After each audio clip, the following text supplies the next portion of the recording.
हैं, समझते हैं कि हमने रविदास जी को भक्त रविदास कहना है, गुरु रविदास नहीं कहना, सतगुरु नहीं कहना, सदगुरु नहीं कहना। तो ऐसे विवादों में हमें घुसने की जरूरत ही नहीं। पहली बात क्यों?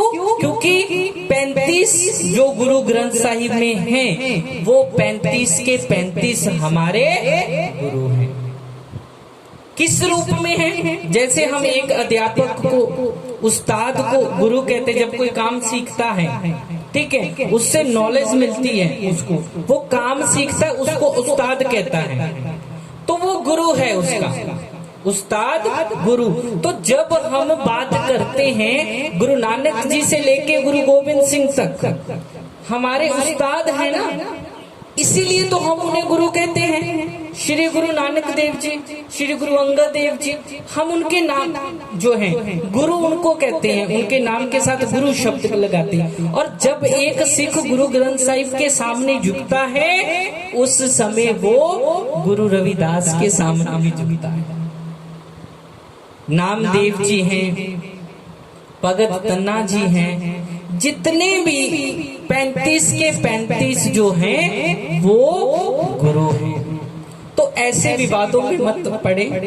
क्यों? क्योंकि हमें जरूरत ही नहीं ऐसी बातों में। हम सीख रहे हैं, रविदास जी हमारे उस्ताद हैं, हम गुरु कह सकते हैं, उसमें क्या है? भक्त भी कह सकते हैं, सदगुरु कह सकते हैं। तो विवादों में पड़ने की जरूरत नहीं। जैसे गुरु नानक जी हैं, क्योंकि देखो, मैं फिर वही बात अपनी रिपीट करता हूँ कि जब एक सिख गुरु ग्रंथ साहिब महाराज के सामने झुका, गुरु ग्रंथ साहिब क्या शब्द है? गुरु। जब गुरु ग्रंथ साहिब महाराज को गुरु का दर्जा दे रहे, क्यों दे रहे? उसमें 35 महापुरुषों की वचन है, उनकी रचनाएं हैं, है ना, उनकी फिलॉसफी है। तो जब हम झुकते तो गुरु ग्रंथ साहिब संपूर्ण, मतलब 35 लोगों की रचनाएं, महापुरुषों की रचनाएं जो हैं, उन 35 की रचनाओं के कारण ही गुरु ग्रंथ साहिब बना। तो ऐसे विवादों में मत आया कीजिए। मैं हाथ जोड़ता हूँ आपसे, आपका जो मन है कहें। उस्ताद के रूप में भक्त रविदास जी गुरु हैं, हम कह सकते हैं। मुख्य बात जो है मैं आपसे कहना चाहूंगा कि हम सभी भक्त रविदास जी की वाणी को पढ़े, उनके शब्दों को पढ़े, उनके जीवन के बारे में जानने का प्रयास करें। हम उनके जन्म दिवस मनाते हैं, शोभा यात्रा निकालते हैं, प्रभात फेरियां निकालते हैं, उनकी याद में लंगर लगाते हैं और अन्य कार्यक्रमों का आयोजन करते हैं। हमारे सारे के सारे आयोजन उस समय सफल होते हैं जब हम भक्त रविदास जी द्वारा दिए गए विचारों को पढ़ते हैं, सुनते हैं, समझते हैं और अपने जीवन में लागू करते हैं। सबसे बड़ी बात, मैं एक बात करना चाहूंगा, भक्त रविदास जी ने अपने पूरे जीवन काल में मूर्ति पूजा का खंडन किया है। उन्होंने मूर्ति पूजा के खिलाफ अपनी आवाज बुलंद की है। और आज देखा, आप हंस पड़े ना, मुझे पता था,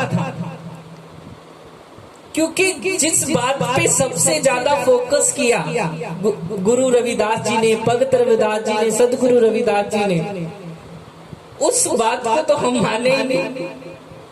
आज बहुत कम, मैं जितने भी मुझे मौका मिला कभी दर्शन करने जाने का, गुरुद्वारा चाहे उनका नाम रखा है, चाहे उनका नाम मंदिर रखा है जो भक्त रविदास जी से संबंधित है, उनमें मूर्तियां हैं और इतनी खूबसूरत मूर्तियां और इतनी बेशुमार कीमती, बहुत महंगी महंगी मूर्तियां वहां पे भक्त रविदास जी की स्थापित की है हमने। मैं नहीं कहता कि आप ना स्थापित करो, आप की है, आपने मेरे कहने से तो हटना नहीं, लेकिन मेरी हाथ जोड़कर आपसे विनती है कि भक्त रविदास जी के जीवन से सीखें। भक्त रविदास जी ने हमें क्या प्रेरणा दी है, उस प्रेरणा को समझे, अपने जीवन में धारण करें। और आरती में देखिए, नाम तेरो आरती मंजन मुरारे, आरती में पूरी आरती भक्त रविदास जी ने दी है कि नाम, उस परमात्मा का नाम, उस ईश्वर का जो एक ओंकार से लेकर गुरु प्रसाद तक जिसके गुण हैं, उस अकाल पुरख की उस्तत करना, उसका नाम लेना, उसका सिमरन करना ही सबसे बड़ी आरती है। लेकिन आज भक्त रविदास जी के इतने मंदिर हैं, मैंने जितने देखे हैं, वहां पर फूल दीपक जला के, जोत जला के वहां पे आरतियां की जाती। तो हम इन छोटी छोटी बातों को समझें कि हमें असल में फिर वही बात आ जाती है ना कि हम बहुत कहते हम रविदासीय हैं, हम रविदासीय हैं। तो असली रविदासीय कौन है? जो रविदास जी की बात मानता है।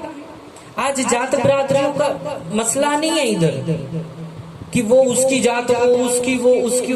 भक्त रविदास जी ने तो ऐसे काम करके, उन्होंने खुद कहा है ना, उनकी जो जात थी वो नीच थी, उन्होंने देखिए आज हमें कहाँ उठा के कर दिया ऐसी फिलॉसफी देकर।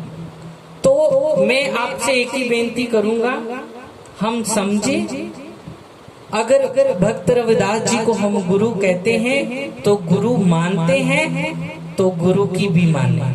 भक्त रविदास जी ने जिस दर्शन का प्रचार प्रसार हमारे बीच किया है, जिस फिलॉसफी को रखा है, आइए उनको अपने जीवन में धारण करें और जीवन में धारण करते हुए आगे बढ़े, अपने जीवन को खूबसूरत बनाएं, लोग सुखिए पर लोग सुहेलने वाली जो दात है उस मालिक से प्राप्त करें। इसी के साथ आप सभी संगत का बहुत बहुत धन्यवाद।